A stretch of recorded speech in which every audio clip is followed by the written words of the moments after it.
My mother's taking a place up at Mont Holly's. Anyone else want to come? Yeah, sounds like fun. Great. How about you, Claire? No thanks, Barb. I've made some other plans. Jingle bell, jingle bell, jingle bell rock. Jingle bells swing and jingle bells ring. Mom, hang on. I can't hear you. No, we're just having a little party. Now the jingle Hey, quiet! It's him again.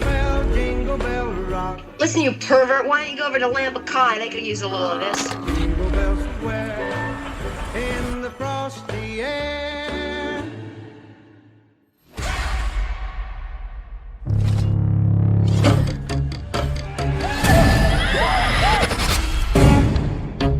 Yeah, I was supposed to meet my daughter here. Her name's Claire Harrison. Do you know her? I'm sure you'll find her at the fraternity house. Have you seen Claire today? No one knows where she is. No, not since last night. Hello? Hello? Some of the girls are over here today, but I haven't seen Claire.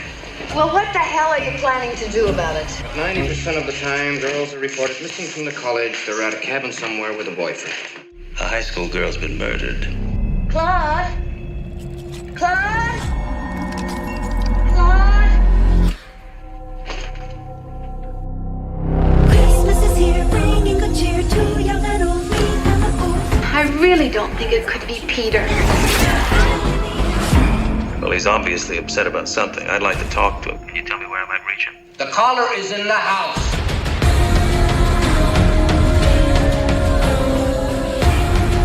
Come on, this is a sorority house, not a convent. Are you up there? Jess? You can't rape a townie.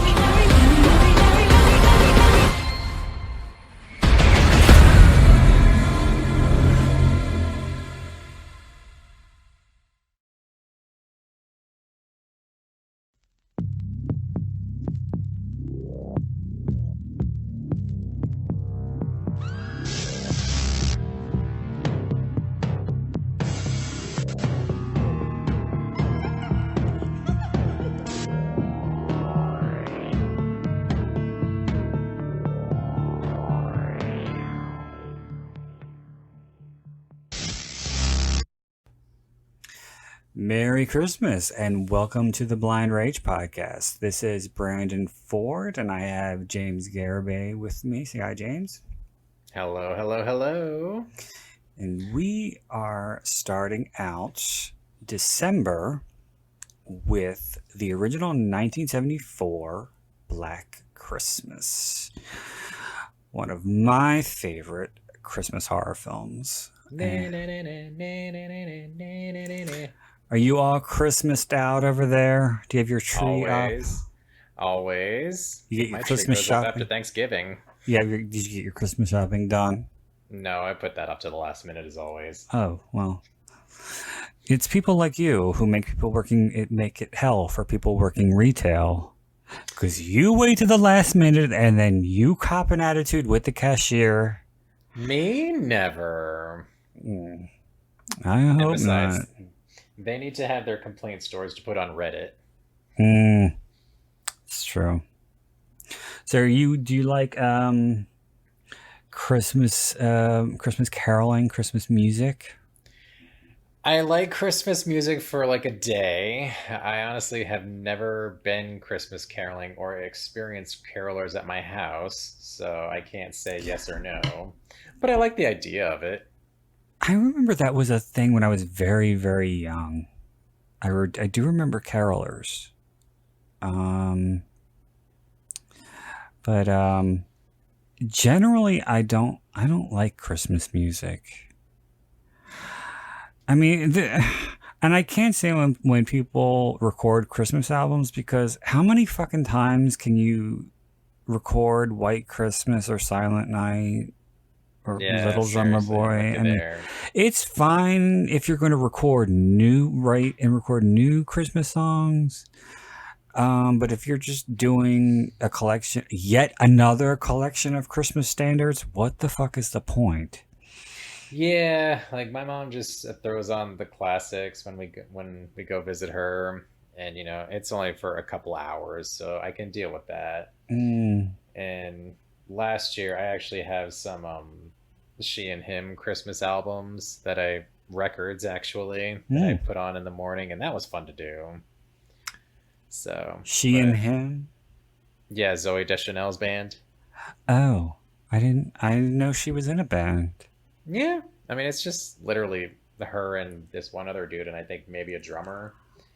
And yeah, it's kind of like beachy, soulful music. But Yeah, because she likes to play the ukulele. I know that. Yeah, they're fun.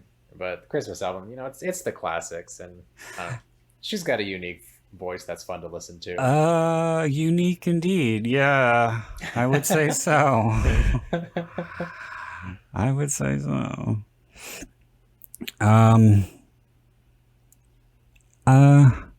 I don't like Christmas, and if you could get the Charlie Brown Christmas tree. That's just like the stick with the one Christmas ball on it. Yes, I've seen that around. I would get that. What I like about Christmas is just, being with my loved ones. That's all. Like, I don't care about the whole buying everything expensive. It has to be this or that, or they don't love you kind of thing that it's kind of grown to be. Like, to me, Christmas is about being with those that you love. It should plain be and simple. It should be. Yeah. But no, it's all like, oh, I have to have this for Christmas. I have to have that for Christmas, or it's not going to be a good Christmas. Bitch, get off your high horse and get a job. Oh. My. Well, sorry, that came out of nowhere. Anywho, Black Christmas. Yes, we're doing Black Christmas. But before we get into the movie, I have to get the plugs out of the way. As always, I'd like to encourage you to check out my books in paperback and Kindle editions on Amazon.com and the Amazon app. Just type in Brandon Ford and my titles as well as my author page will come up. I always beg people every fucking year, please buy my books and give them away as gifts for Christmas. But I don't think anybody has ever done it. Aww. I don't think so. Nevertheless, you should. Yes. Promote reading and listening. Yeah, you know what? I don't think people give books away as gifts anywhere near as much as they ought to. I think giving someone a book is the best gift you can give. And I'm not just saying it because I write them. I don't know if any of my books. I've given a couple of books as gifts, and I just, if it's something that I know that the person will enjoy, I'll feel good about it. Whether or not they read it, that's on them. Yeah. I mean, it kind of hurts that they don't. I know. But I gave my nephew,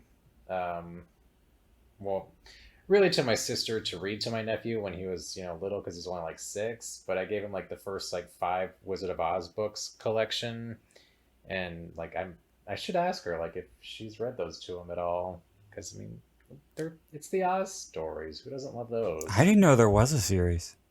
Yeah, they're based off of books. I think there's there's at least 9. Oh. I think 7 were actually written by L. Frank Baum, and then the last few were written by his kids or someone in the family. But yeah, I was unaware. Yeah, and they are not ruby slippers in the book; they are silver. Interesting. Yeah, but silver wouldn't show up well on camera in the 1930s, so they made them red. Anyhow. Yes, that's enough Oz trivia there. So, get your plugs out of the way. Yes, you kind of stepped on them. Sorry. Also, you could check out my books in audio book format by going to audible.com or the Audible app. And I don't promote this as often as I should. Again, because as I so often say, Audible or Amazon isn't paying me to do so. But if you sign up with a Audible account, you can get 1 or 2, depending on the time of the promotion, free audiobooks. And if you cancel after 30 days, you don't have to pay. You get to keep the book. So you get a free audiobook. And you really don't need to pay to have a well-stocked Audible library, because there are lots of authors, much like myself, who are hungry for Audible reviews and will give out free copies of their books. So if you know where to look, you can get a lot of free audiobooks. That's cool. So there's that. And if you don't already, please follow me on Instagram at Brandon Ford. I am also on both Twitter and Letterboxd at Brandon Ford. If you have any questions, comments, concerns, critiques, suggestions, criticisms, recommendations, feel free to email me directly at blindragepod81@gmail.com. Last but not least, please don't forget to rate, review, and subscribe. Okay. So. Did you get all that, folks? Yeah, I hope so. It's a lot of information. So are we ready? I am when you are, my friend. All right. So if you want to watch Black Christmas with us, I'm not sure where you can find it, but it's probably on Prime. So yeah, they put it up on Prime like around the holiday season. So if it's not there, it'll be there soon. Probably on YouTube somewhere. Indeed. All right. So we're going to begin with a 3 count as always. So here we go. 3, 2, 1, play.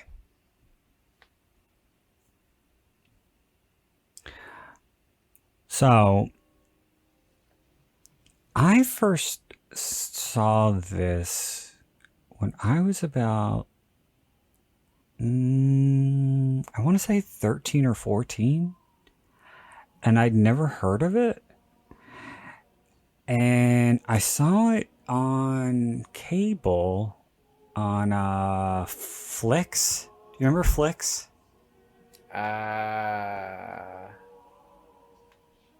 Kinda. It sounds familiar. It was a movie channel that I think you got for free. I don't know. But they didn't play a lot of really well-known or big-budget movies.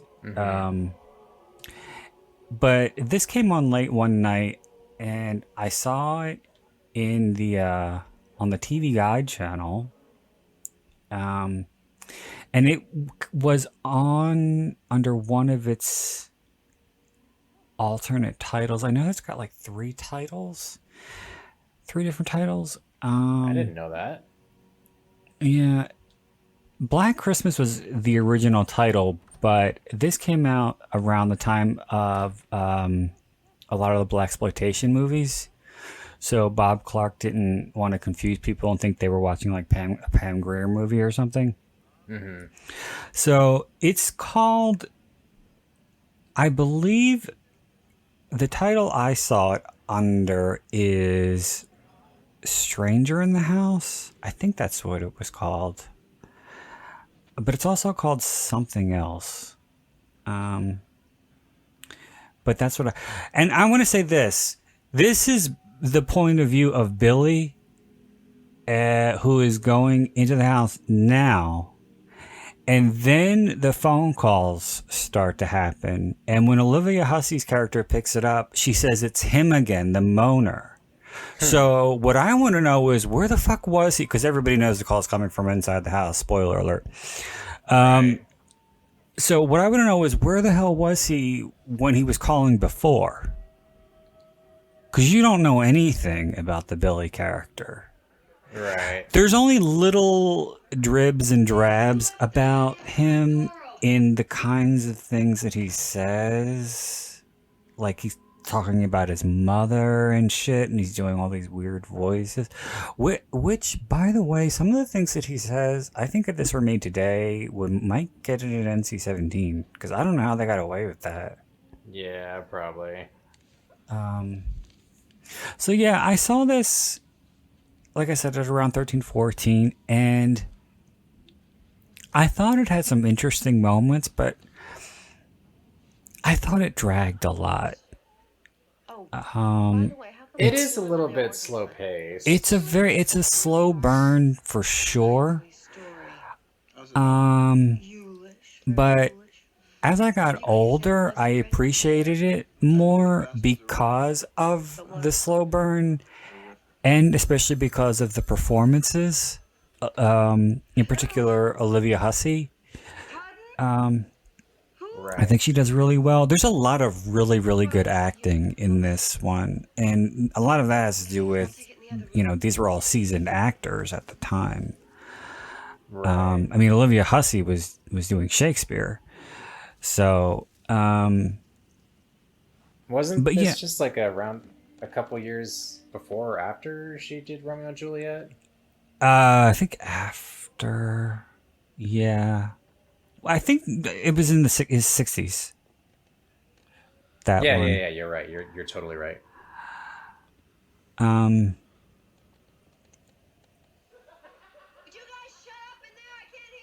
This is so fucking weird too. How she's like able to do that little click and speak to the operator, Right. and say, "I can't hear. Can you? There's something wrong with the connection. Can you fix it?" What? That is crazy to me that there was a time when you can do that.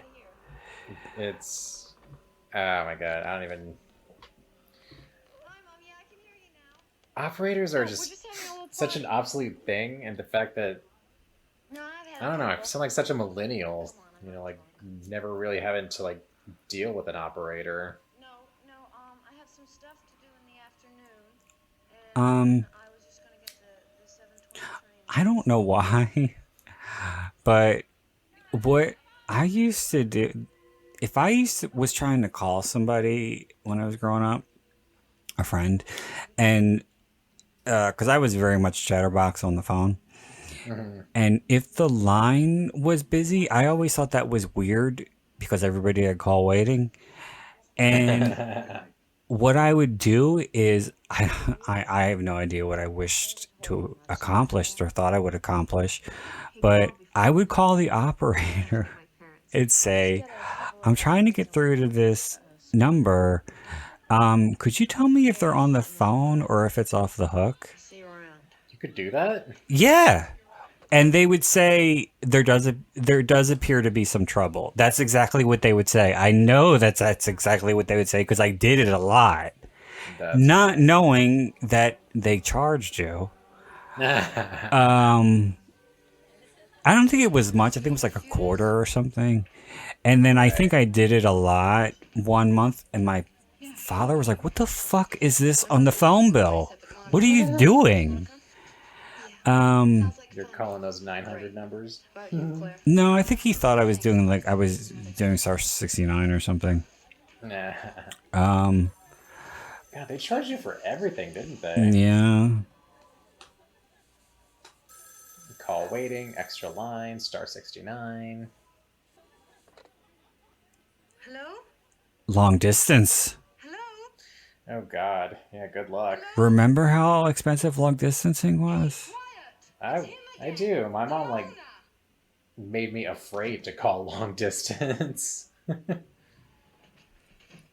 would just be like, "Long distance is very bad. It's very expensive." She would like yell at us just so we wouldn't call long distance. Not that we ever did or had a reason to, but it's just like, no long distance in this house.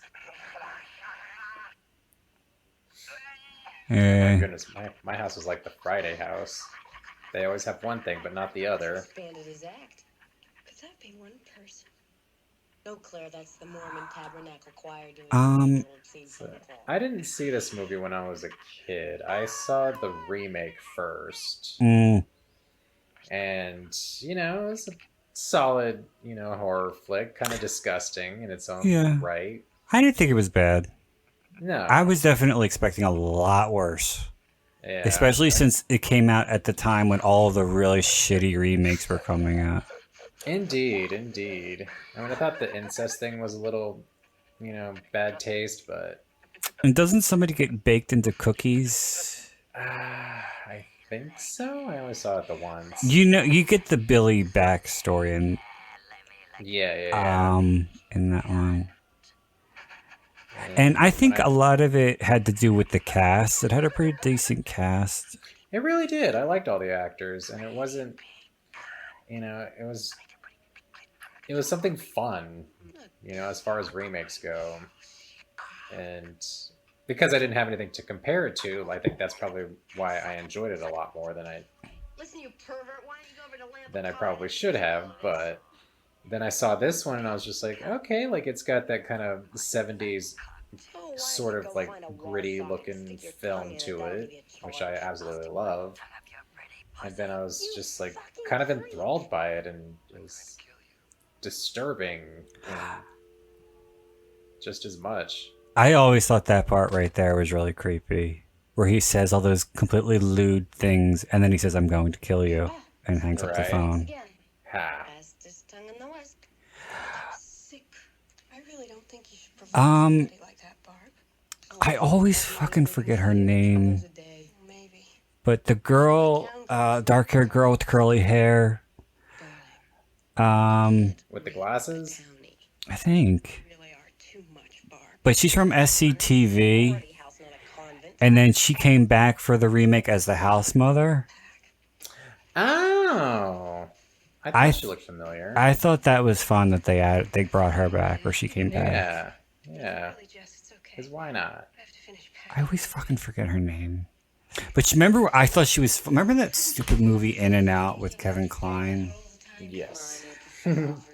Oh no, she wasn't in that. No. She was in. Did you ever see that movie? All Over the Guy. I don't think so.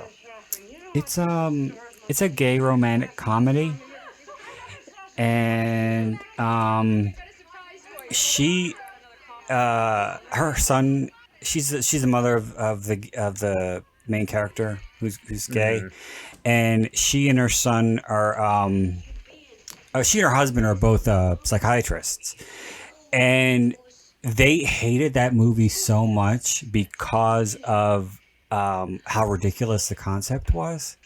Aww. And because they were saying how absurd it was for a grown man who has been dating this woman is only now just realizing he's gay. And I remember her going, I don't think so, and going, fuck you, to the TV, and giving the finger, and she hated it so fucking. I just remember her going, could you believe they're showing it again, Henry, or whatever the fuck the husband's name. It was so funny. But so what the hell are you saying before I trampled all over your story? About you first seeing the first time you saw it? Oh yeah. I don't remember where I was going. But yeah, I saw it later when I was I don't know, well into my 20s. And I like that it was kind of a slow pacing. Because you can,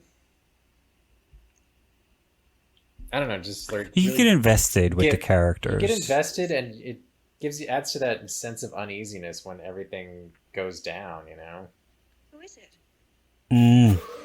And I think that's Andrea Martin. Andrea Martin, that's who it is. I always forget her fucking name. I love her in Greek Wedding. Yeah, she's really funny. That's a movie that I could just throw on, and it is always good.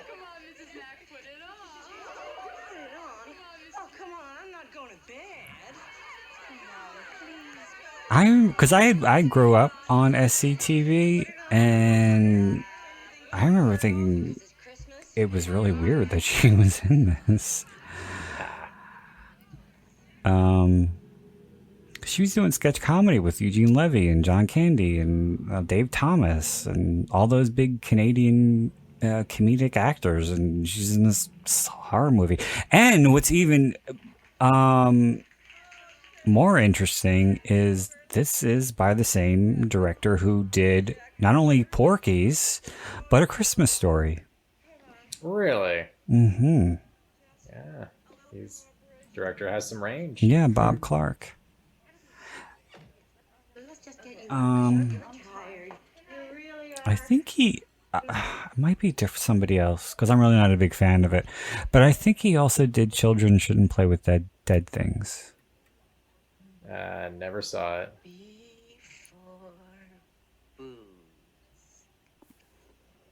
And the house mother is a funny addition to this because she's always drunk and cursing.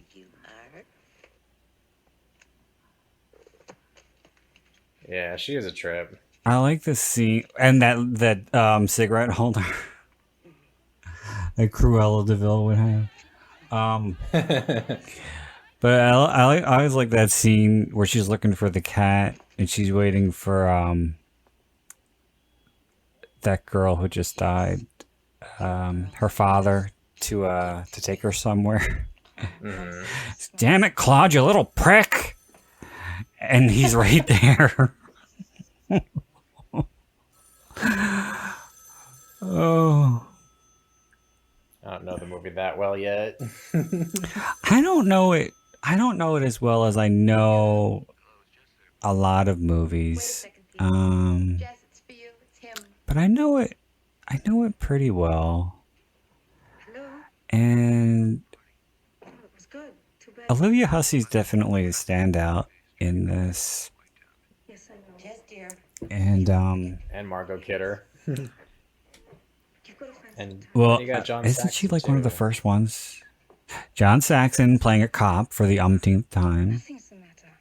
I just want to talk to you. Of But course. you know who doesn't love John Who, Saxon? Margot Kidder. Because I want to talk to you face to face. Exactly. What Margot I think Kidder? she gets it a little later. Look, Peter, we'll talk about it tomorrow, okay? I really like this subplot with her and her boyfriend, and the boyfriend being kind of disturbed, and him not wanting her to have the abortion, and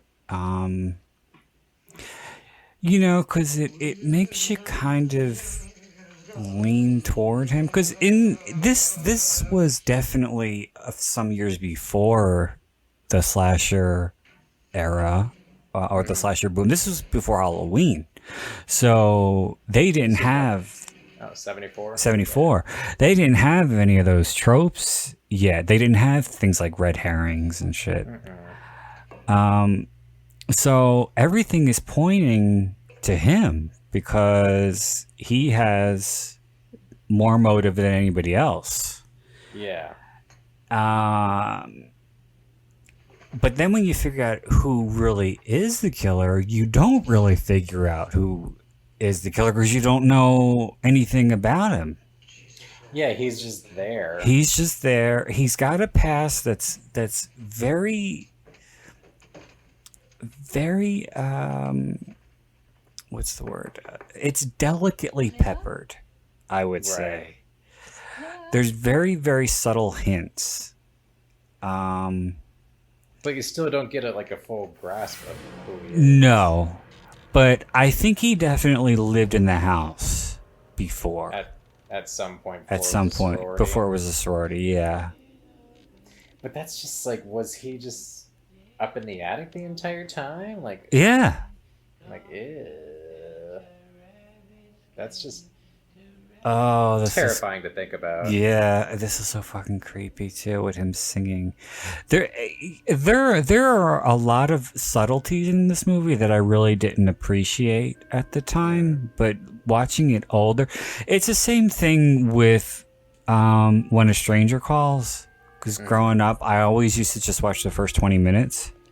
Yeah. And then as I got older, I learned to appreciate the middle portion of it.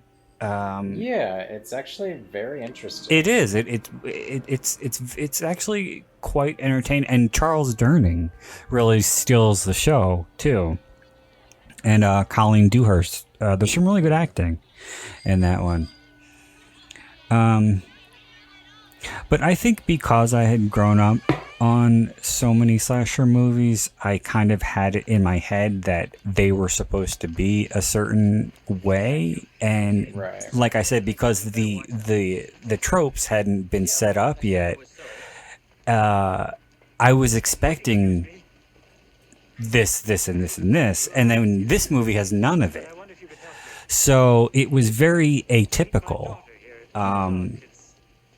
And like I said, I couldn't appreciate it at the time.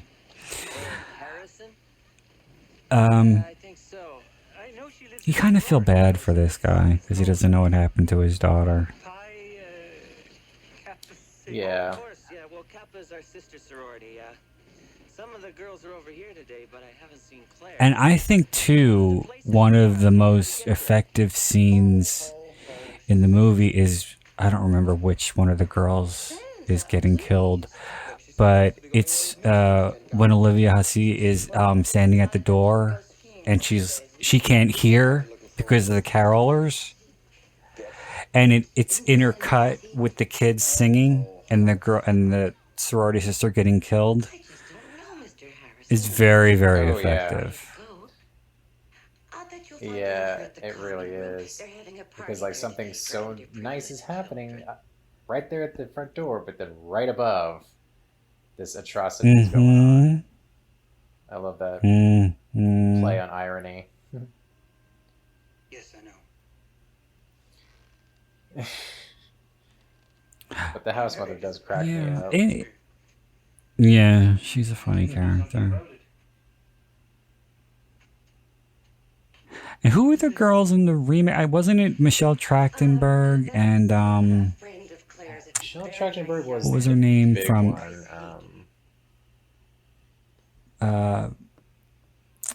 Lacey Chabert? Wasn't she in it? She was, yes. Mary Elizabeth Winstead. I know that name. I don't know exactly who she is.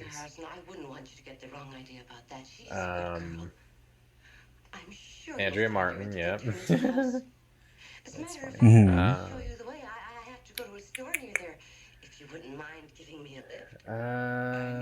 No one really that famous other than those three. Katie Cassidy, whoever that is. Yeah, from the Nightmare on Elm Street remake. Yeah, she was kind of. You thought that like her star was kind of on the rise, but then after A Nightmare on Elm Street, poof.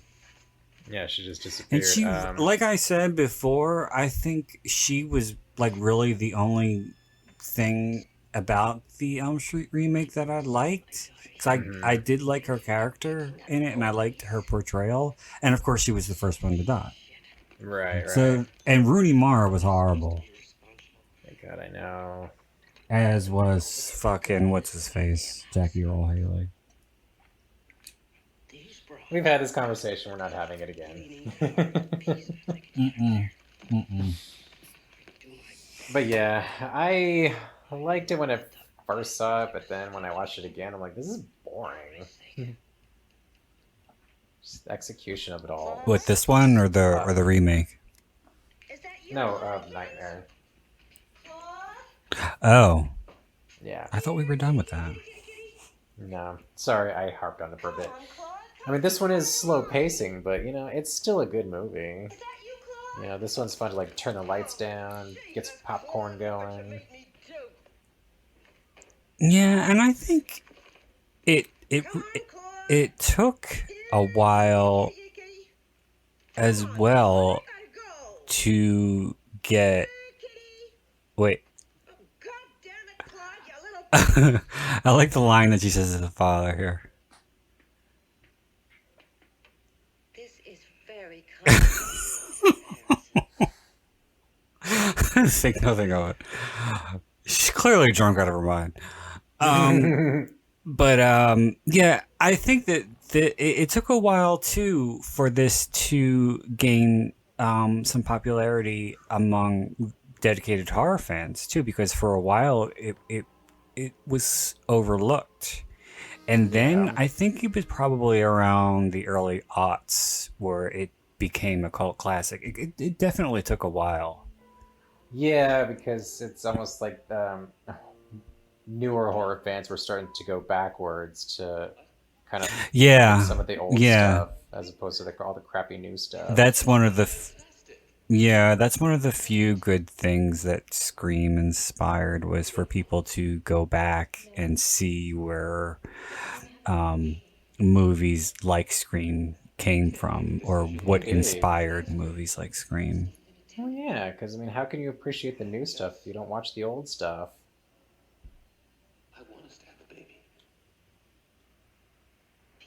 I mean, half of my top 10 list is, stuff from the before the 90s and 80s. Yeah. I mean, don't get me wrong, the 80s are awesome. This The 90s has its positivity, I but thought this out very carefully, and I know what I'm going to do. what were you this gonna say? for the time, Yes, I do. I think this was still a pretty edgy subplot with her planning to have the abortion. Mm-hmm. Because in 1974, it wasn't legal that long yet, and Nothing to it discuss, wasn't. Lisa. I mean, I'm not going to change my mind. I don't. I hesitate to use the word commonplace, but um, it wasn't. Um, it wasn't something you heard about. I mean, and if you did, it was like something to be ashamed of. Right. Um, It was very taboo. and or women. Yeah, it was taboo. That's the word I was looking for. Thank you. It was still very taboo at that time, and I think the movie definitely kind of pushed boundaries with having that subject matter in it. Yeah.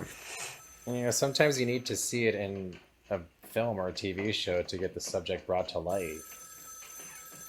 Yeah, and her character too, I think, Hello? is definitely an original one. Hell, not again. In that she is a very strong character. I'm sorry. She wants to be her own person. This was still the time at a time when women weren't really going to college and getting their own careers. They were Right. getting married and becoming homemakers and housewives. They were essentially And looking for a husband. she already has, yeah. And Olivia Hussey's character has her future already mapped out. She has things she wants to do with her life. She doesn't want to be tied down. She doesn't want to be a mother. And you can see like all that And emotion and pain that she's going through. mm-hmm. Yeah, definitely. Well, what the hell are you planning to do about it? I remember in high And at the school. same time, you could also see. For a public Go ahead. servant, I think your Oh, attitude sorry, I really think we're sucks. on a couple of second delay. I remember in high school Oh, when we were reading Romeo and Juliet. My teacher, she brought the 1960s Romeo and Juliet for us to watch. And I just remember like being so enthralled with Olivia Hussey, just her performance and her portrayal. It's just like, wow, this chick's pretty badass. Like, who is this? yeah, and she's gorgeous. Oh shit. Oh, here, Mrs. Mac. Let me help. Thank you, dear. Yeah, I think up until a certain point, a lot of high schools showed that version of Romeo and Juliet to their classes while studying the play because it was like either that or an adaptation from I'm trying to think of when the older ones were, but I think that one was as contemporary as it got as far as cinematic adaptations of Romeo and Juliet. And so they had to bite the bullet with the nudity. Yeah, my teacher fast forwarded But through that then, oh god, like your class hadn't seen a pair of boobs before. part. Right. But then I think it became a thing to show the Leonardo DiCaprio one, which I fucking hated. Yeah, I mean at least the '60s is more faithful to the actual play. Yeah, he does it straight from the source material and try to be fucking hip. Yeah, exactly. I mean, I can appreciate what they did in the '90s, but it was straight up teeny bopper William Shakespeare. Yes, that's exactly what it was, and I think that's the reason why nobody really talks about it anymore. Right. It's all but forgotten. I mean, I still have it on VHS, I'm not gonna lie. But I mean, when the last time I watched it was, I don't even know. Have you seen Claire today? I think I saw it once, and I was like, ugh, Where she is. this is awful. Are you serious?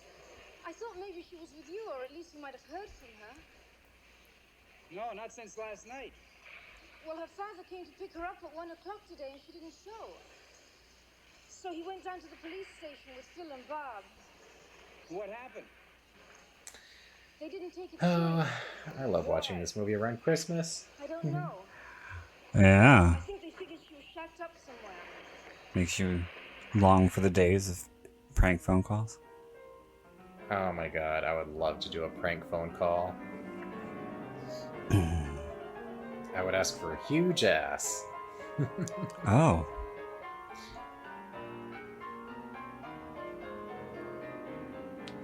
Remember that episode of The Simpsons? I think it was a Treehouse of Horror one when Bart calls Moe. And he get like this whole line, and it's like, I'm looking for a fat slob with an ugly face and a fat butt, and my butt smells. And it took him like 5 seconds after he delivered that whole thing to realize who it was. I always loved Moe's threats. Right? Because he's never gonna do anything. Now, the best one was when he called Flaming Moe's asking for Huge Ass, and Huge Ass actually answered the phone. And Bart's just like, this is a prank call that kind of backfired. I'd like to pull out now. Oh, well, better luck next time, Bart. There was a bad practice over at the high school this afternoon, and Was there ever... I remember that episode, but was there ever any mention of the double entendre in the Flaming Moe's name? No. Or the Flaming Homer? It was the Flaming Homer originally, but yeah. Yeah. Flaming Homer is a little closer. That should have been a thing. You know, he's a Flaming Homer. I would drink it. oh yes, should have been home at noon. We were gonna buy a present for her father. Nash, you stupid son of a bitch, you got a big... I watched my ex, because he studied abroad when he was in he went to the University of the Arts, and he did theater in Russia. Wow. And he learned how to drink absinthe, and he hustled a bottle back when he came home. And I watched him, you know, I think you have to crystallize the sugar or something. Yeah, and like then, you pour it over the sugar, and then all that drains into it, and something happens, and then you drink it. well, you gotta drink. I think you have to light the sugar on fire, and then dunk it into the absinthe and stir it really fast, and inhale it. You got to drink it while you're inhaling, I think. How do you do that? I don't know. Because I wasn't going to do it. Like, It looked very painful to me. yeah. I mean, I've tried like the off-brand liquor store absinthe, but yeah, not real absinthe that'll make you Oh black yeah, out. real Russian absinthe. And I saw it came in a box. It had Russian writing on it and everything. That's so cool. I want to go to Russia. 3 days? I'm lucky if I get 3 minutes. Have you ever been overseas? No, I've never been anywhere. Because Aw, that sucks. to the zoo and I watched it. It was very boring. Well, actually, I didn't stay for the whole 3 Well, days. Tony better watch out because I might be rapping his door one day because I really, really would love to go to Australia. Indeed. Ah, shit. What'd you do? Drop the phone. Well, what are you doing throwing Probably stuff ruin around the whole for? commentary. I hope you can still hear me down there. I'm coming. Yeah.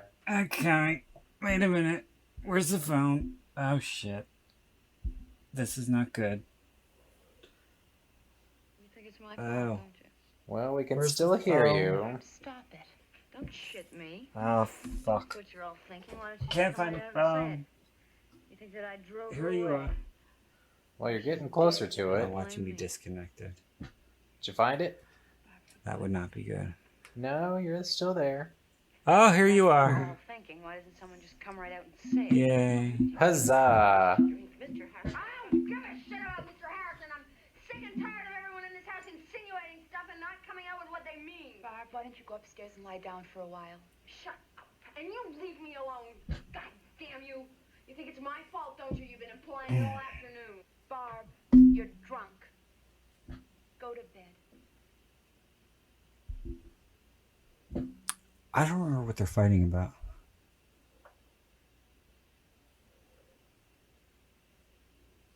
I think I might be a minute or two behind you because something messed up with my video and it started over. Oh, Where are no. you? They just told Barb to go to bed. I think this Okay, is so- when Margot Kidder is about to get it. Okay, so she's drunk at the dinner table. Mm. Okay. I might be like, Past that. okay. Well, I'm just gonna leave it. I don't want to jump ahead of you. But we're about the same.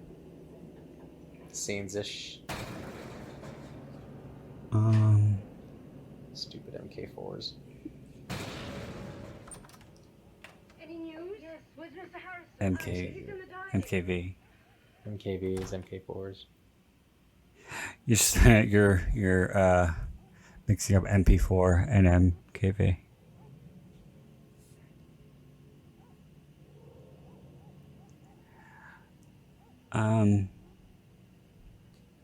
This has nothing to do with anything. I just wanted to share it with somebody because I thought it was interesting. But there is a filmmaker that I'm sure fans of exploitation will probably know, but her name's Doris Wishman, and she made she made sexploitation and a couple of porno movies, which a woman directing porno, especially in the 70s, and sexploitation was unheard of, and she's the most prolific female sexploitation director of all time. But she made one horror film called A Night to Dismember that was shot in 1979, and about 60% of the film was lost. And she had to she spent like 3 or 4 years rewriting it, reshooting it, trying to make sense of the movie with what she had and using stock footage, and what she ended up with is a garbled mess, and nobody likes it.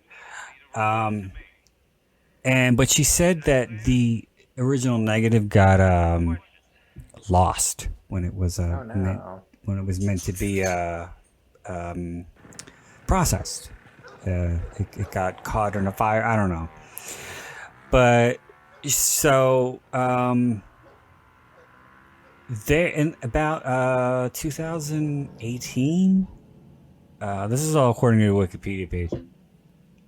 Somebody wanted to do a screening of the movie, and they needed a print, and they found the cinematographer, because she died in, I think, 01 or 02. They found the cinematographer, and he said, I don't have it, but I do have the original version. And I was like, what?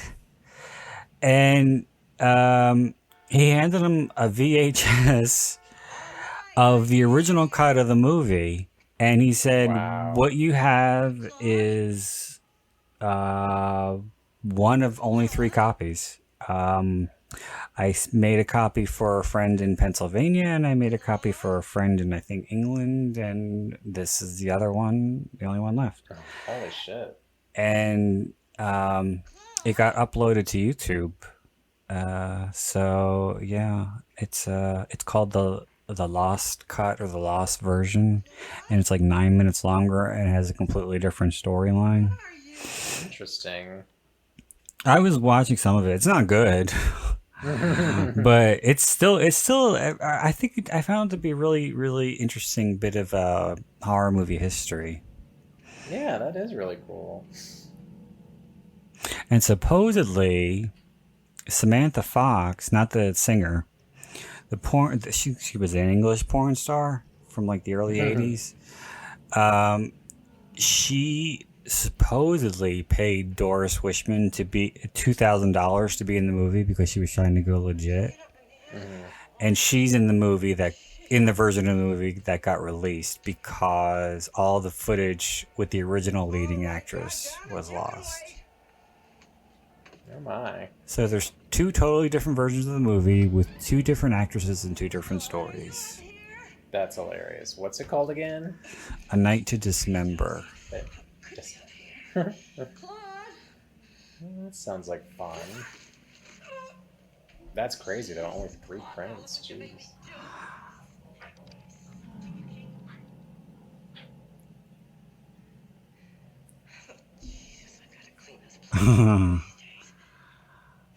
The house while they're searching for Claude again. You know, you would figure that body would start to smell at some point.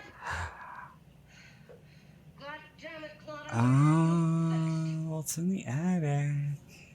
Yeah, and attics have ventilations. I don't know. I've never lived in a house with an attic. I always wanted to live in an attic.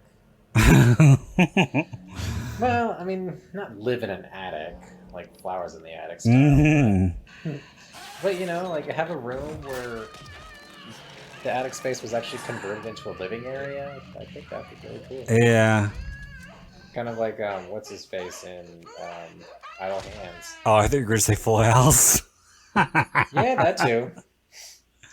But how fucking unrealistic was that, though? For them to have their whole family set up in the fucking attic. Right? Just to be close to Danny and get the fuck out of here. Right? Like, you were not going to have a married couple and 2 babies in that little space. No. Mm-mm. Especially when they both had jobs where they could afford a decent house of their own. And no shit. And then Joey with his little red light. Oh god, I'm so embarrassed that I remember so much about that show. Oh, it's okay. We all do, and we all hate to admit it. You're not alone. These moments with Billy going on the mad tear are also pretty freaky and scary.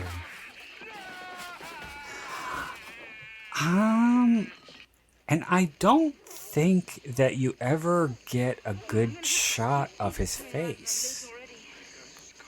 If I remember correctly. I don't think you ever see him. They keep him in the shadows. Yeah, even when he's killing the girls, you don't really see him. The way it's shot, from what I remember. Yeah, there's a lot of POV. Yeah, and there's a lot of tricky angles. Like even when he killed the first girl, like he was behind the plastic, so. Yeah.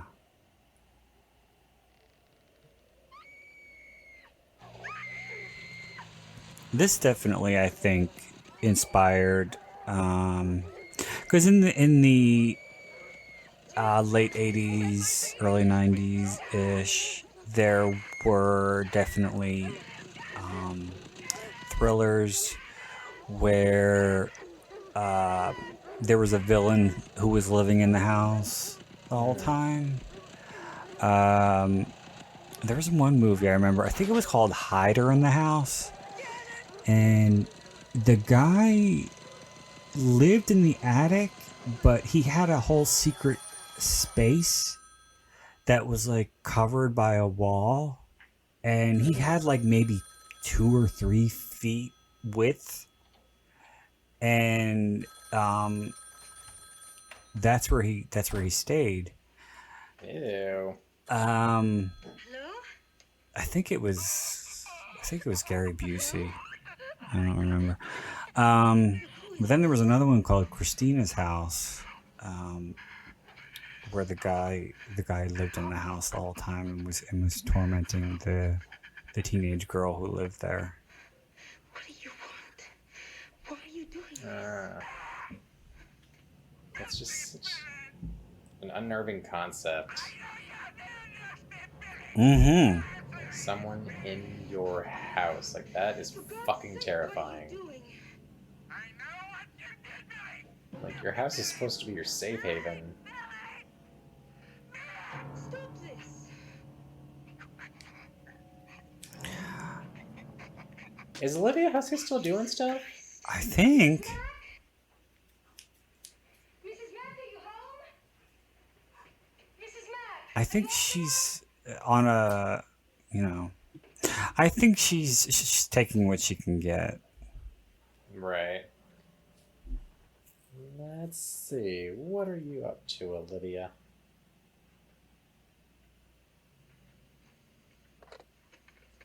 She's got to be up there in age. I was saying her 70s. She was born in 1951. Oh, yeah, 70. There you go. Yeah. Wow, yeah, 70 on the dot.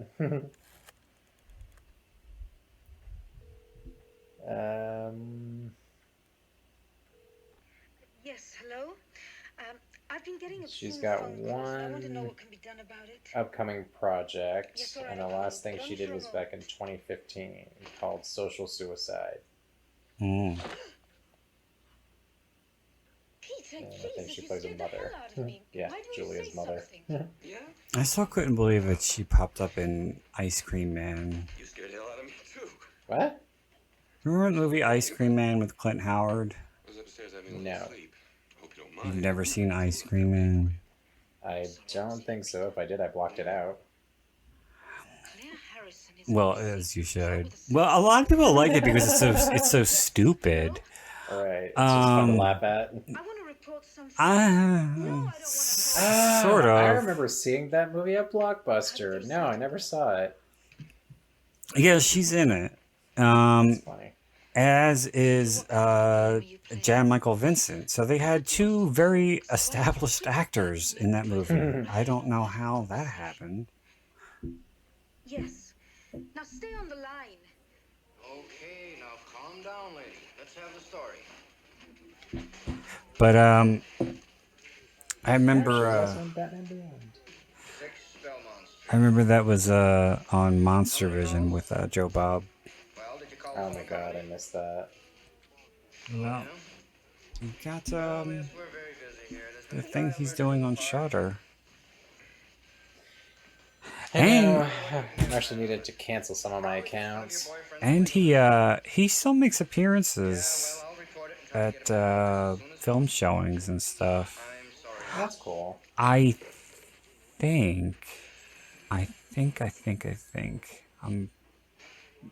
think he was at the most recent VHS Fest,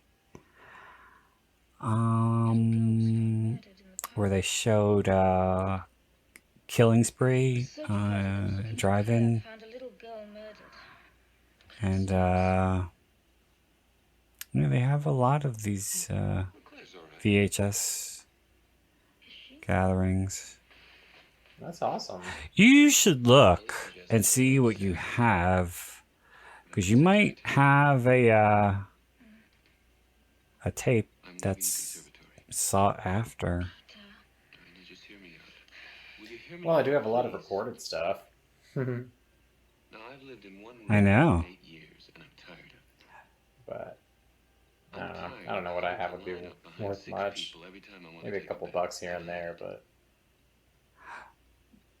Well, people do buy multiple copies of certain things just to have them. I know. I was watching what was that show? Shipping Wars, and there was a dude who collected Speed VHS movies. Oh my god.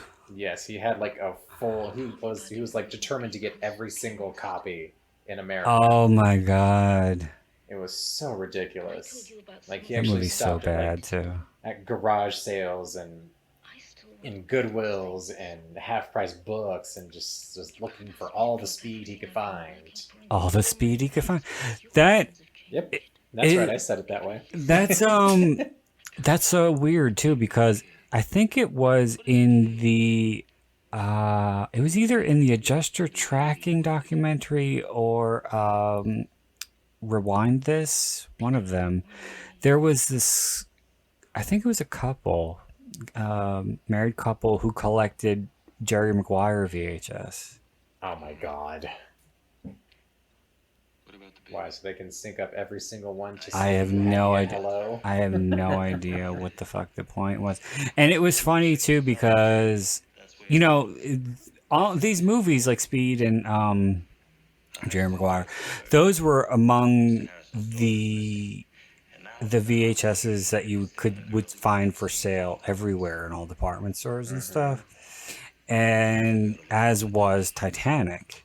And I think it's in Adjuster Tracking when it was funny because it was one of the collectors and he was going through the tables and he's like, it's guaranteed that every single time you go to one of these places where people are selling VHS, you will find a copy of, oh, here's one right now. And he picked up a copy of Titanic. Oh god, yeah.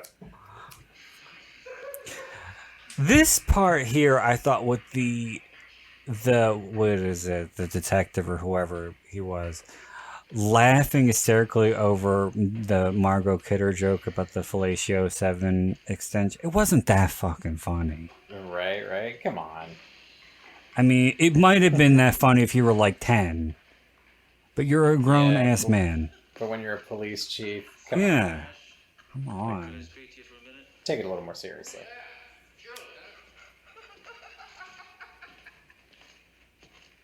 What's this? Well, that's the number at the sorority house. Oh well, I'm not one to judge because I still laugh at fart jokes. Yeah, it's a new exchange. Mm. Yeah. Yeah, Felicia. One of the girls that was in this afternoon gave it to me. I don't know if I ever really ever tried to find pictures. But John Saxon always struck me as somebody who would have been really hot when he was younger. He was. I don't think I've ever seen him because I know he started out as a model. Mm-hmm. Something dirty, ain't it?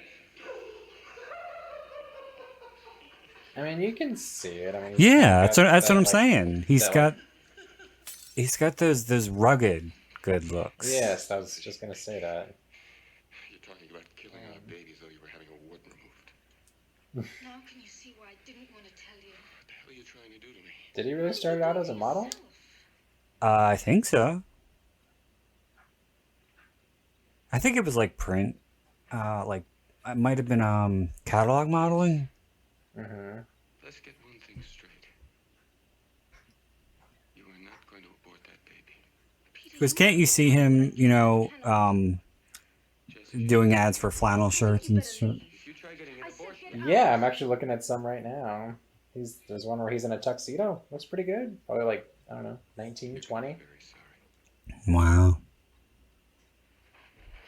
Aw, he died. Oh, he died last year. I had no idea. Hi, Peter. Yeah. I'll get Jess. Well, now I gotta watch Nightmare on Elm Street. Yeah, 83. Jess? He died July 25th. Yeah, I'm okay. Any more news? Well, No. looks like we gotta do Nightmare at some point.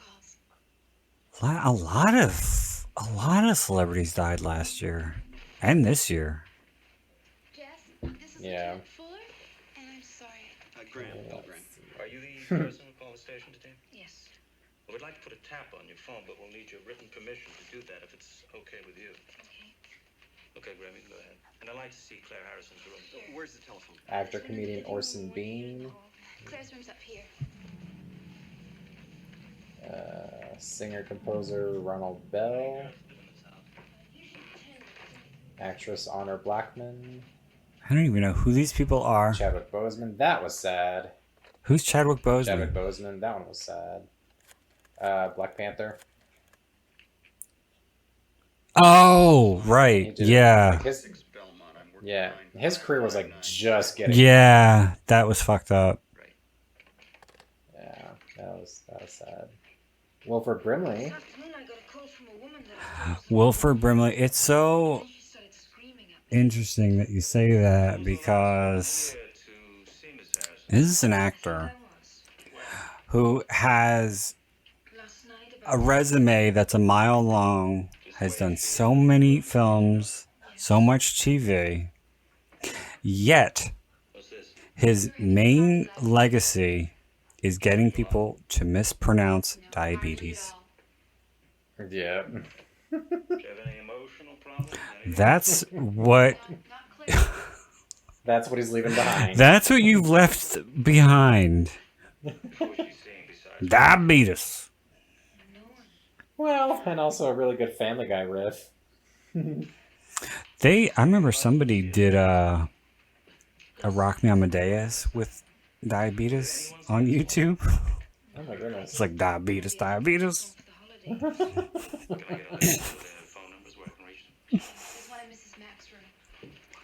There was one commercial, though, I swear to God, I will never forget this.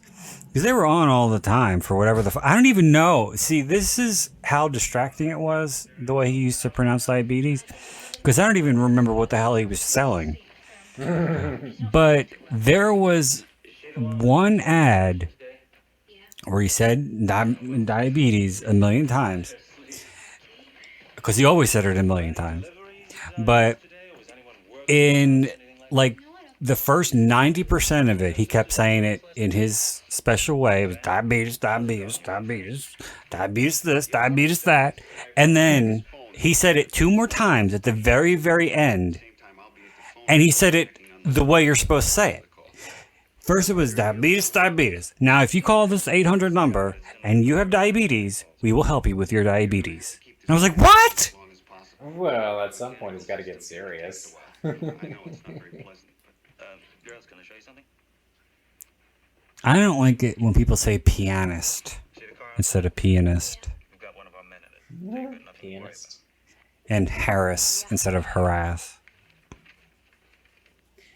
Yeah, that one kind of irks me. Some of them are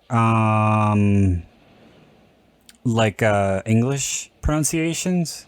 Mm-hmm. like vitamins and shit. But some of them are just stupid. One word that really just pisses me off is defibrillate. I hate that word. I hate saying it. I know how to say it. I guess I say it properly, but I hate the freaking word. Defibrillate? Yes. As in like those things that you jolt somebody with? Yeah. Yes. Why? Okay. I don't, because I could never say it right for the longest time, and then that was just so frustrating to get corrected all the time, and then, it's just, I just don't like the word. Defibrillates. I just don't like it. I'm weird that way. I don't remember who it was, but there was some politician on TV the other day, and he could not say etc. to save his life. And he kept saying it, but he kept saying etc. Oh, God. Yes, go up and get some rest. Etc. Like, etc. No. Like, it's like the same. Speeches? It's like people who. And you don't know how to speak. It's like the same people who say espresso instead of espresso. Oh my God. That drives me crazy.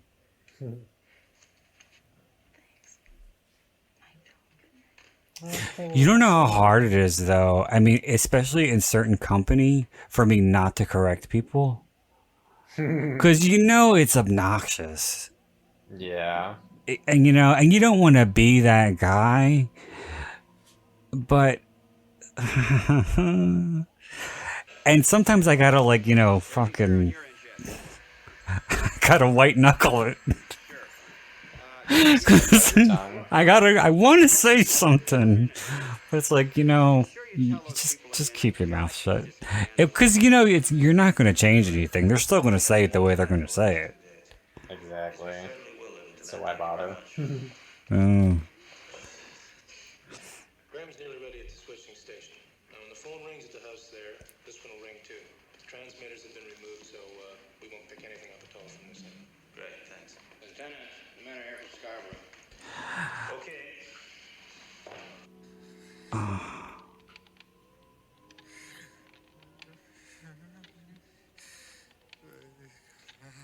I like this movie because it's a slow burn, but it's a fun slow burn. Yeah. I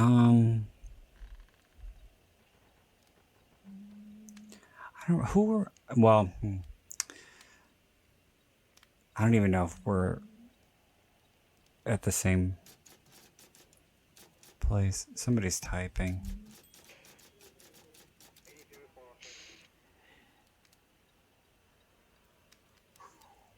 Oh.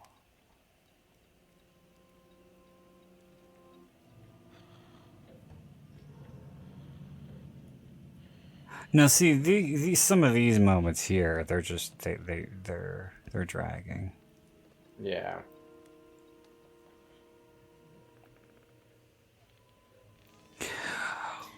I mean, it's not a perfect movie, but it's still worth checking out and watching. Yeah, and I still think it deserves its cult classic status. Yes, absolutely. I mean, you've got some great people here. Mm-hmm. And it was the 70s, like before,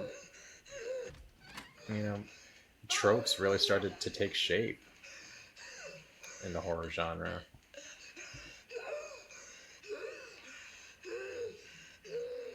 Definitely one of the first slashers. Mm-hmm. Because, I mean, really all you got is just a creepy-ass situation and terrible things happening. All in one setting. See, and that's what I like about it, too. Yes, exactly. One setting, mostly. Mm-hmm. But, like, I love movies that do that.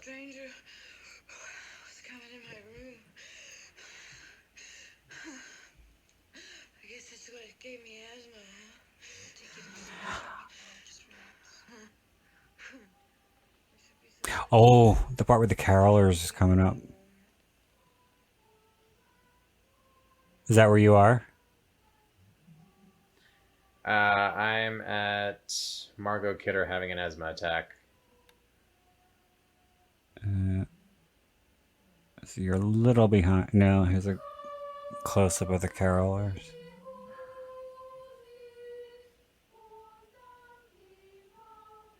Poor Margot Kidder. Didn't she go crazy? She did. And then she died. She did. I always forget about that. Rest in peace. Shelley Duvall's still hanging in there. Oh, Shelley. She hasn't really done much in Well, she's years, crazy. right? Yeah. But one thing that I always liked about her was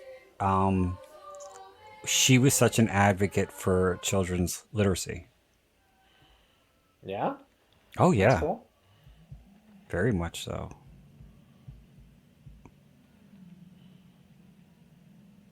I like that. Because, yeah, kids need to learn how to read. Mm-hmm. I mean, now, especially more than ever. Well, I think we had this. Well, we didn't. Well, as I've said before, I really don't, foresee having children in the future. But if I did, I would rule with an iron fist when it came to reading. My kids would fucking read. At least a book a week. That's cool. I would be okay with a book a month. Well, I mean, when you're like starting out with like little short books and stuff. Right. But that's cool, though. I mean, I love hearing that from anybody. I'm like, yeah, I want my kids to read. Yeah, remember how much flack Madonna got in the 90s because she wouldn't let her daughter watch TV? Yes. Every parent has the right to parent the way they choose. But that wasn't necessarily true. I mean, what she shielded them from was the negative aspects of like gossip television and ads for just bullshit. Just bullshit, yeah. So they would watch TV shows on DVD, but she would only allow them to watch like 2 episodes of something. But she was very, very what do you call it? Strict with reading. And that's why her daughter is so smart now. She went to a French immersion school. Nice. To learn the language and the culture. Yeah. Excuse me. Good night. Certainly. Good night. Yeah. Well, because I mean, when you fully immerse yourself into a language and a culture, you're that much more likely to actually get the language down. Well, if all of your subjects and all of your teachers are speaking French, yeah. Exactly. Something's gonna click.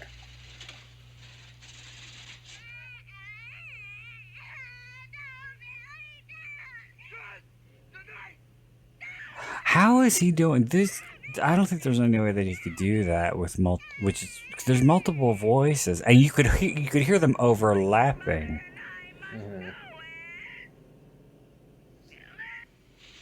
And what makes it so creepy too is when he starts repeating or bits of conversations that she had with the boyfriend. Yeah. And I think that's what really makes you start to wonder if it's him. Oh, it's him.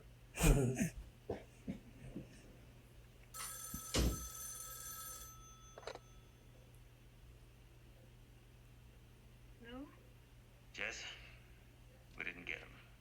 Look, there wasn't enough time. You'll have to keep him on the line longer. You know what I heard? And I think I heard this on one of the crime shows or something. This might be something relatively new. I don't know. But when you dial 911, it immediately starts recording when the phone is ringing. Before it even connects, it's recording. And that's how they were able to catch somebody doing something. I don't remember. But this girl was calling the police to make a false claim.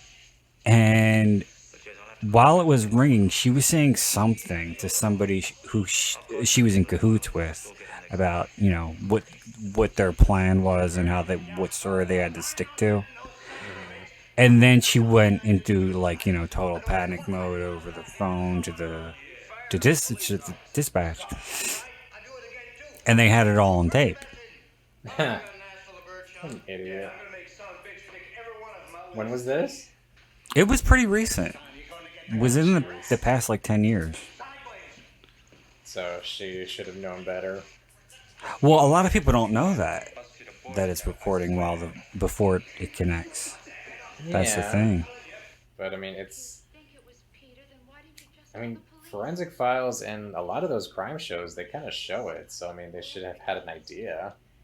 You know what drives me crazy is that especially in movies, it's still a thing that people, especially like hookers and shit, if they have like a prostitute character and they think somebody might be a policeman, you know, they think that if you ask, they have to tell you.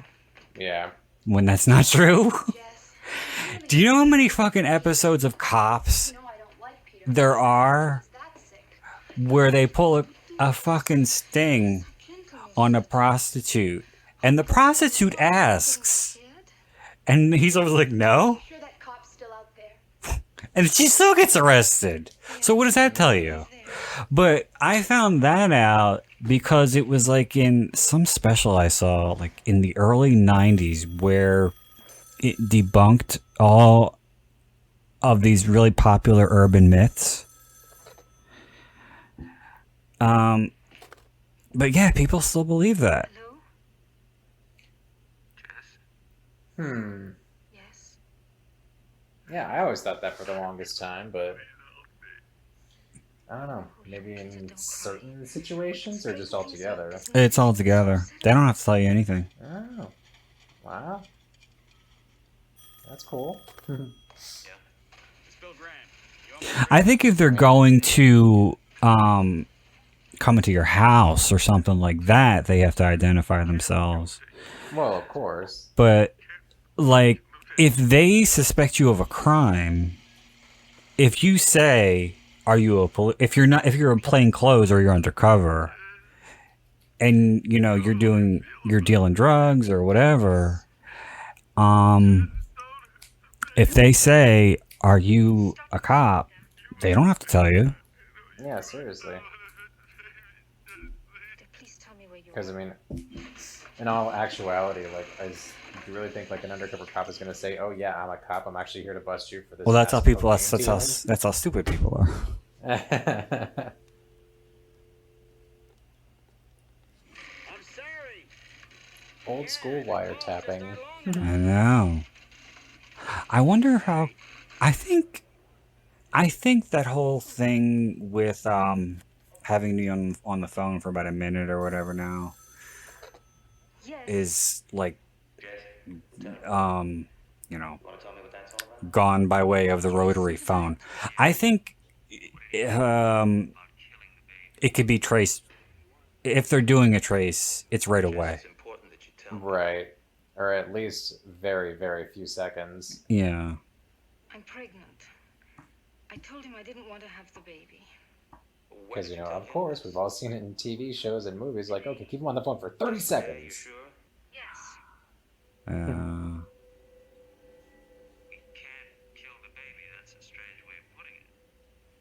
But is that really what a phone plant looks like? Neurotic, maybe? I can't see it. No more than a lot of people. You mean a No. tap? From what I remember, I mean, there's just like a lot of like tubes and wires and like lots of clicking. well, this was 1974, so Yeah. I don't even think they have to do anything now. They just have to, They just have to find which tower it's. They hidden just have to from. go to Google. Right? Where is this tower? Well, he's obviously upset about something. I'd like to talk to him. Can you tell me where I might reach him? I have to say, I love John Saxon. You love John Saxon. We all love him. He is a treasure. Not a lot of range. No. Sadly. He essentially has played the same comp in like 100 movies. But hey, if you're good at something, you might as well get paid for it. Yeah. Well, what can I tell you? Covered the entire campus area. We're working our way toward the lake now. Where do we go from there? Start them out on the south end of town and have them work their way through town on a house-to-house.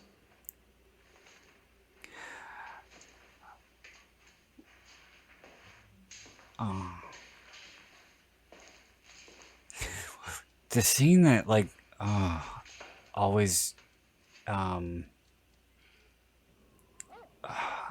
like is so fucking tense to me is like toward the end when they do find out that the calls are coming from inside the house. And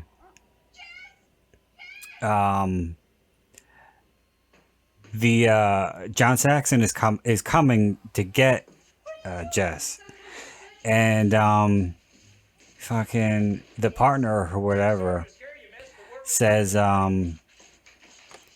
just don't say anything, just tell her to come to the door and step out of the house and don't fuck this up. And she's just like, I gotta get Phil and Barb, not knowing that they're dead. And he flips out like right away and he says, just get out. The calls are inside the house. He could have just been like, Detective so-and-so needs to talk to you for just a second. Could you just go to the door? He could have said any number of things, but he cracks under pressure so quick that it drives me crazy. Like, he's somebody who can't keep a secret, let me tell you. Don't tell him where the good shit is stashed. No, seriously, do you realize this is the only door and window in this whole house that's locked? Oh, that one's not even dead yet. Nope, she's still kicking. Get the Dean of Admissions on the phone. Tell him I want all records on a Peter Smythe. music student. What a name. And have a car meet me out front.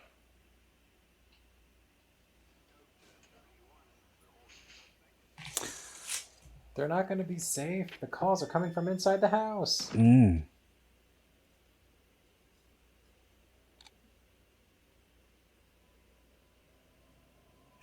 And you know what I like too, is after she gets away, toward the end, right before, I think he just goes back up to the attic.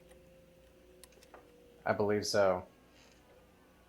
Barb, are you awake? I haven't seen this in over a year.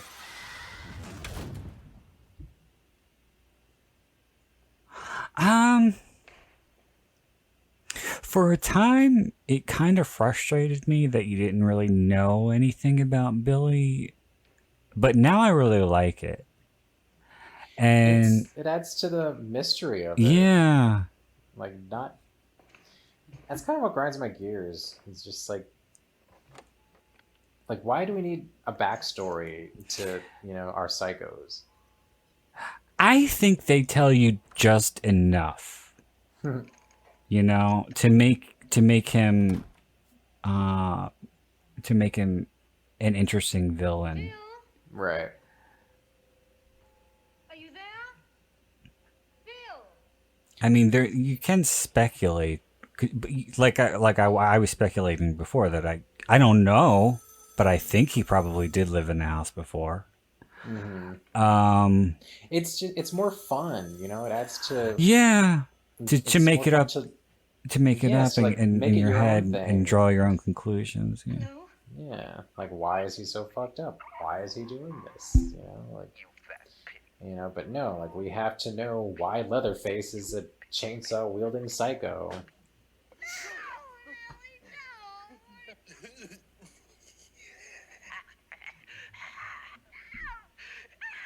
She's alone in the house. She's alone. She's all alone. And that wouldn't work unless you actually had a dedicated separate line.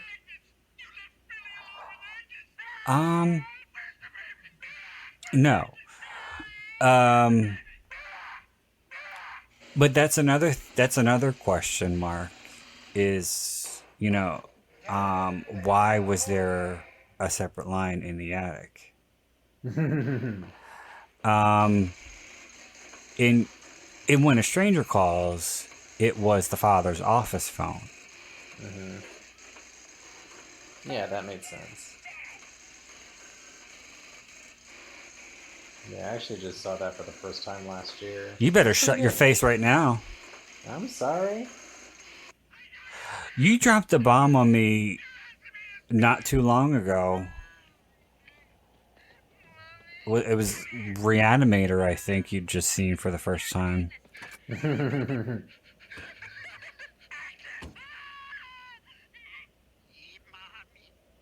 Not the first time, it was just a long time ago. This is Graham. It's group 140, terminal 55.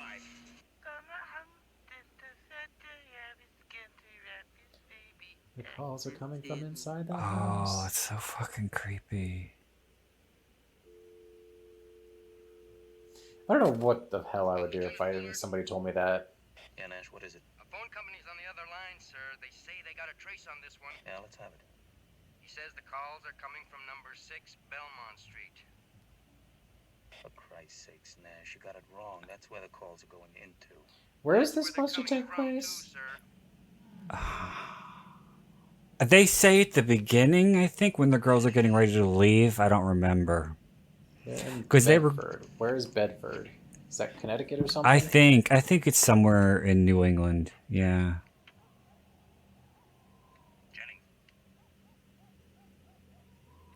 Jennings, where the hell are you? Oh, there's also a city in Texas called Bedford. Well, that's fun. Nash. Bedford, Pennsylvania. Nash! Yes, sir. Must be one of those Springfield things. Right on.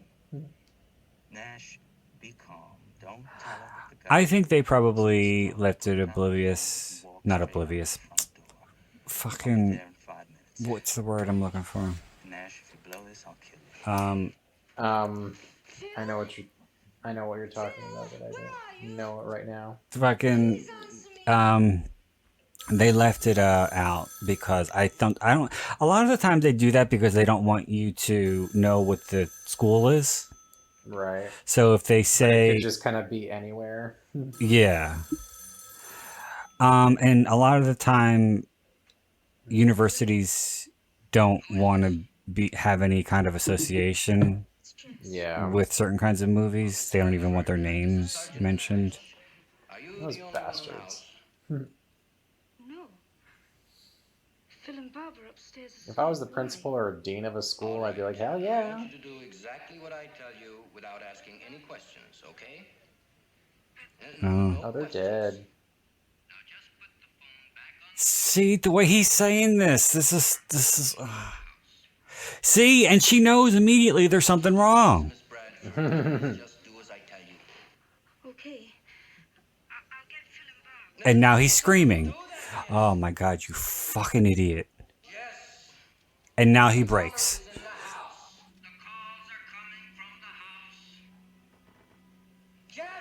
And now he's in hysterics. I want to punch this guy in the mouth so bad.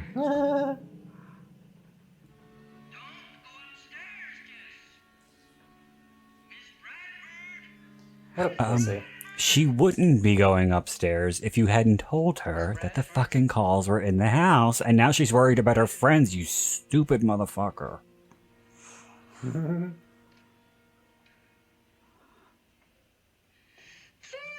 This is really tense though when she's screaming their names and saying, "Please, please answer me." Oh. And she fucking sells it. She really does. She's really talented. I mean, you have to be if you're gonna pull off Shakespeare. Well, she was. How old was she when this came out? Well, you said she's 50. Was born in 51, so it's like okay, so 22, 23. Okay, so she was just a teenager when she did Romeo and Juliet. Probably 18 to do the nudity. Yeah, well, it was the 60s. That's true. And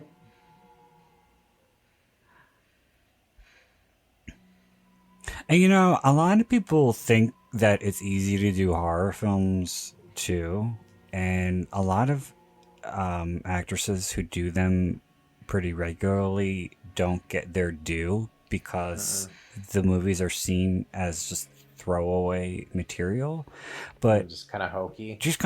But to put yourself in that mindset where you're terrified, take after take after take, do you have fucking idea how exhausting that is? Seriously, like not just physically but mentally. Mentally, yeah.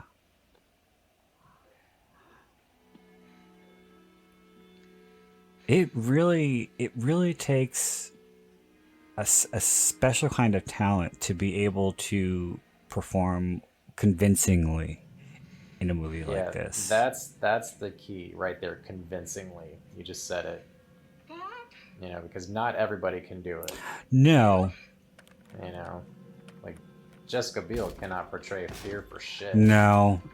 She was terrible in that She movie. was. And everybody is fucking licking her twat over them. And I thought she was awful. Right? Like, yeah, okay, she's pretty, but I mean, she's a shitty actress. She's from the WWE, for God's sake. I don't think she's very good either. I mean, she can do like a little bit of drama, but that's about it. Oh.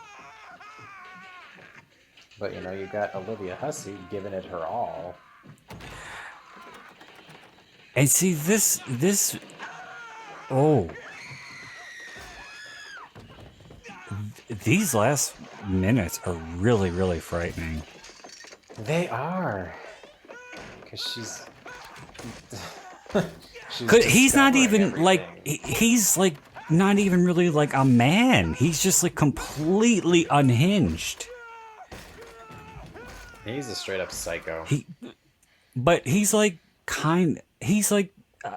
split between a human being and like a Jason, where like you can't reason. He's almost a supernatural force, the way he attacks her and the noises that he makes and the way he screams. It's very unsettling. Seriously, and her just fighting through all of this, her screaming alone. Holy crap. Yeah. She's really, really good.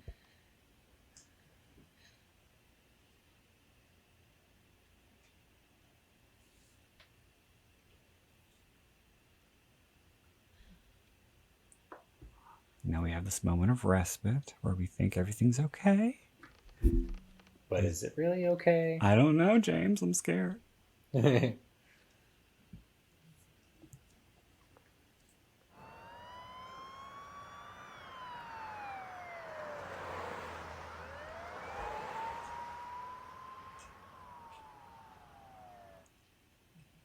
Silent night. Oh, too soon? Yes.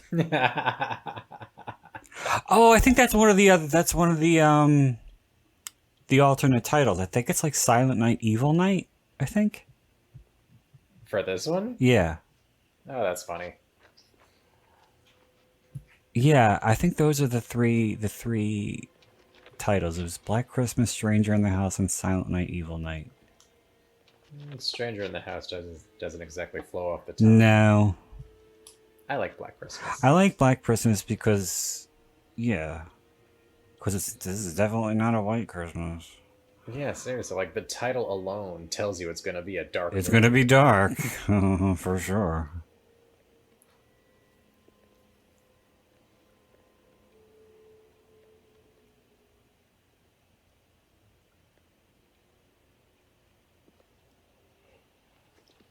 All right, now they're dragging it out a little too long here. Right? Pick up the pace. Some of You us had running out that. of steam here. You had that fucking terrifying fight sequence. Oh, there's Peter. And then everything just grinds to a halt. See, that's kind of frustrating. I think it's also, or at least back then, it was probably meant to add more of that sense of, isolation and fear that she's going through and feeling.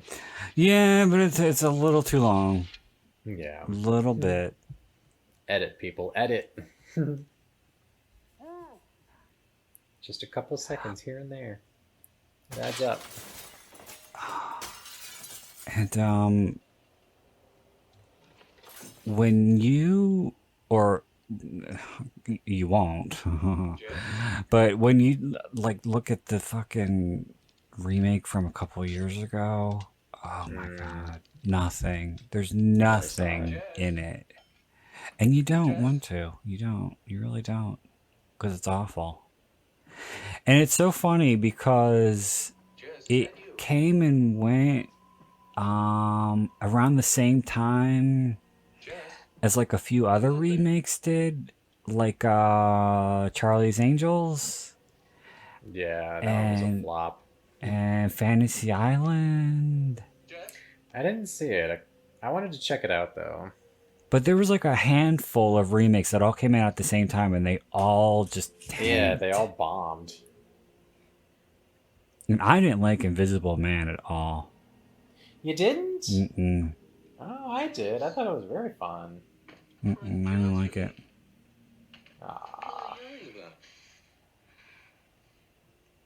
Well, I haven't seen the original in a long ass time, so. But I thought it was enjoyable. I thought Elizabeth Moss did a good job. I know a lot of people did like it. I thought she was fine. I don't think it wasn't for you though. There were things. I thought there was a lot of things in the plot that didn't make sense logistically. Oh, yeah. Okay. Well, I only saw it the once, so yeah, me too. See it again. I'll so get back to you with some notes.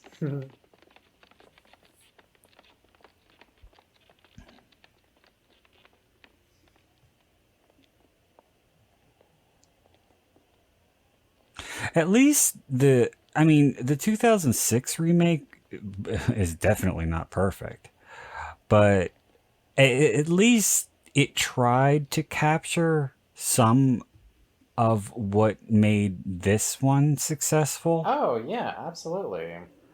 They tried to just amplify and update this story. Mm-hmm. They didn't put all the political bullshit behind it. Mm-mm.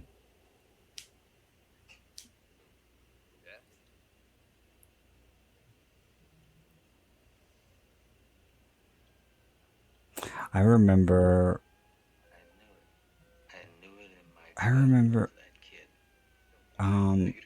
when it was in production or when it was about to come out, I remember thinking, oh my God, it's going to be so fucking bad because it tested really, really poorly.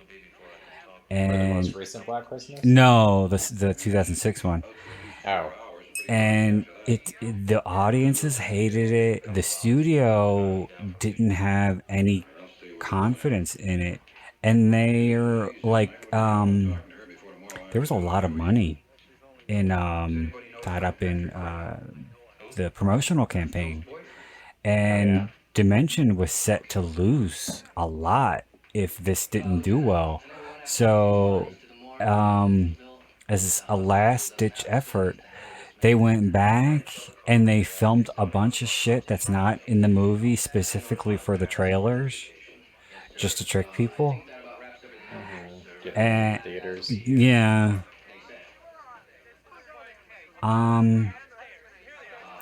But I remember, I don't remember. I remember it's like you could probably find it on Wikipedia, but there's like a handful of shots of like there's like one of somebody being wrapped in Christmas lights and like hanging from the ceiling or being dragged, something like that. Huh. But I think they like kind of tried to amp up the violence. Yeah. For the trailer. That makes sense. That wasn't a PG-13. No, there's no way it couldn't have been. No, not with that eyeball eating scene. No.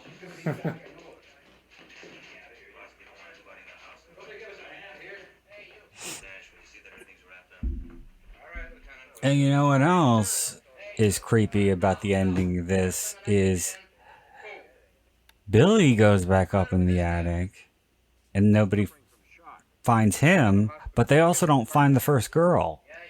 Right? Like, what was her name? Claire? Being cops and all, they would have searched the premises. Yeah, and like the last shot is her in the rocking chair with the bag still over her head. It's okay. She'll start to smell around spring. But guess what? Nobody's going to be there. Nah. That sorority got shut down.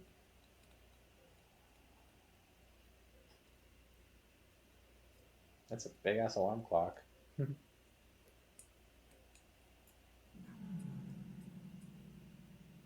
Those subtle cues are very effective, I think.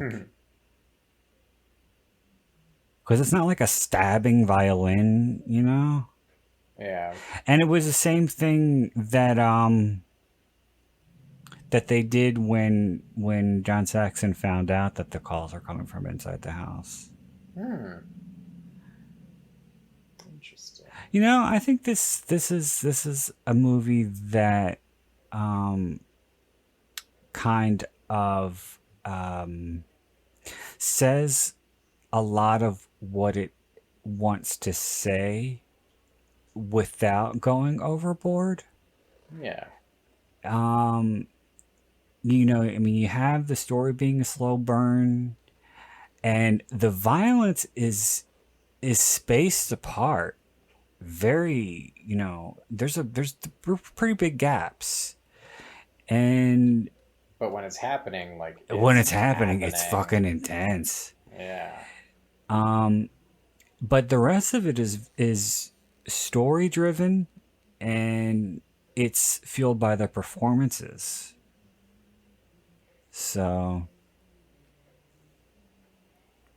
And the performances are half of what makes this thing great. It's me, Billy.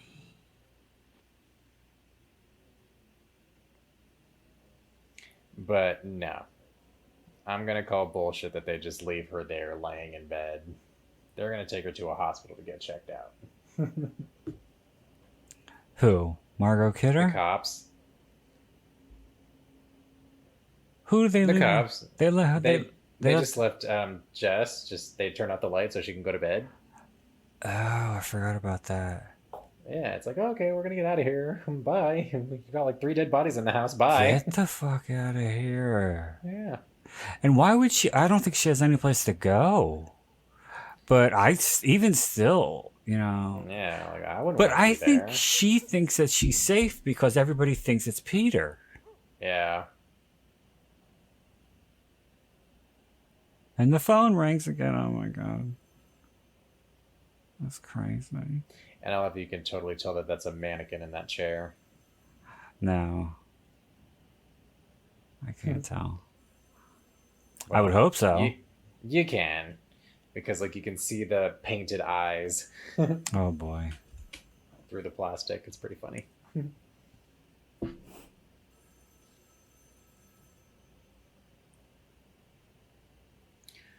All right, kids, lock your doors and check your attics. And that's also part and parcel with the subtlety with the credits rolling with just the sound of the phone ringing. Mm.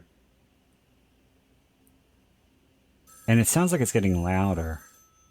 It's just like it's gonna happen. And It's keep going to happening. happen again, yeah.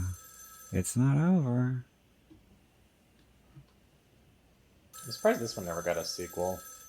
I know, I was thinking the same thing. Well, in a way, I'm kind of glad that it didn't. Yeah, I would have ruined it. Probably. Yeah, because I think, you know, people appreciate the whole mystique of Billy now, and might not have had that if there'd been a sequel. I'm sure there were probably talks for one. Maybe, but thankfully nothing ever got greenlit. Well, that was 1974's Black Christmas. Merry Christmas, everyone. Well, December has only just begun, so we still got a ways to go. I'm still saying it. You can't stop me.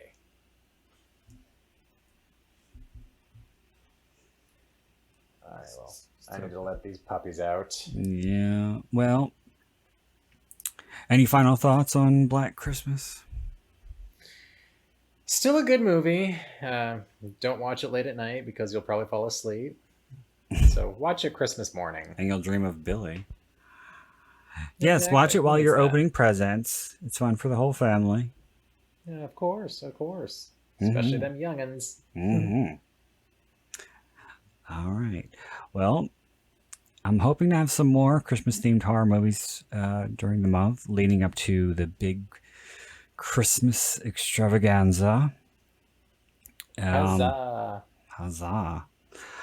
So, all right. Until next time, this is Brandon Ford, wishing you all unpleasant dreams.